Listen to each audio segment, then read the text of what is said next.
it's really uncomfortable for me to talk about money just in general because it's not something everybody has, and you shouldn't feel you're better than people because you have it. Hmm.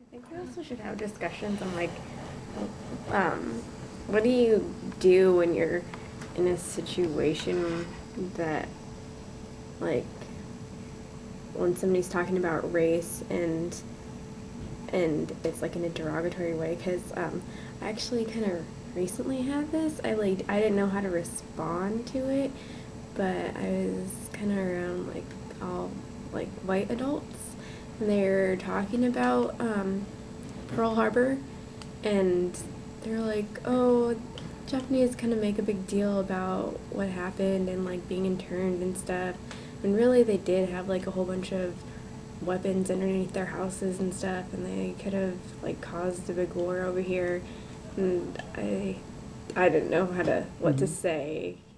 In those situations, it's always important to remember whether it's someone making a derogatory term towards your race, ethnicity, or to another race or ethnicity. It's important to remember that if you remain silent in those times, you create an atmosphere where those kind of terms are accepted. But at the same time, you have to be conscious and remember that you have to pick your battles. And so if you're the one minority and everybody else is the majority, and you have 50 people who believe that idea, and you're the only one that doesn't, you're gonna get overpowered in that situation. So it's to be conscious of both sides. I think it's also hard to talk about like race and just stereotypes for anything, just because a lot of us could be speaking like from our own experiences, and that's a really like narrow-minded view. And I know that at times like I'm guilty of this too, because it's just like I don't know anything else, especially like growing up like in certain situations. So it's just speaking from our own experiences, like it sometimes doesn't allow us to see outside the box and maybe what that reality is. Hmm. When I watch like comedians, like I don't know if I should laugh or not. Like when they make jokes about themselves or about others. And like when I was at open mic the other day, I wasn't sure if I should laugh when that one guy went up there and he started making jokes. And I was like, What kind of jokes were they? they were just like he had some race jokes, but I wasn't laughing.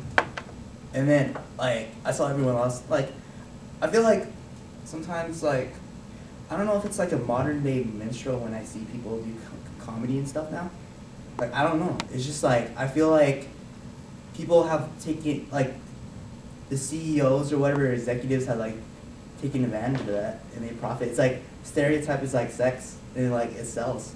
Mm-hmm. And people don't want to stop doing that because they make so much money off it. And that's how I feel with like restaurants and stuff. Like when they sell like pad thai, they just sell it because those people they just want to survive. They just want to make money, support their families and stuff. And I understand that, but then like they don't know like the ramifications of it, and it's like what the heck,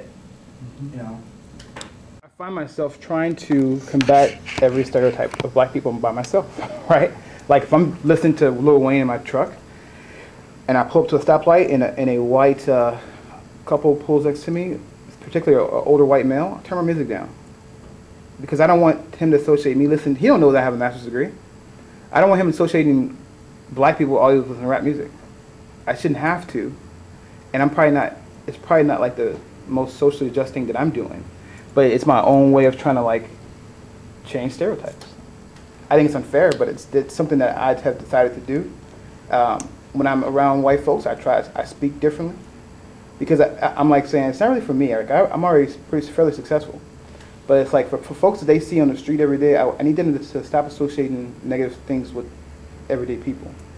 And because I look like an everyday guy normally if I'm not dressed up, then I'm like, maybe if they see me as an everyday guy but don't have these stereotypes, then they'll stop doing it to other people. I don't know if it works. I don't know if it's the right thing to do, but it's what I do pretty much every day. I want to get my boyfriend to speak more Vietnamese because I don't live with my family, and so it's hard for me to retain that Vietnamese inside of me because I don't speak it every day. But I remember we went to one of his family's gathering, and his aunt asked me if I could stop speaking like simple words to him because it's rude because they don't understand it. And I thought it was rude of her to ask me that just because, I mean, I'm trying to teach him something that he doesn't know, you know? And so. Preserving it too.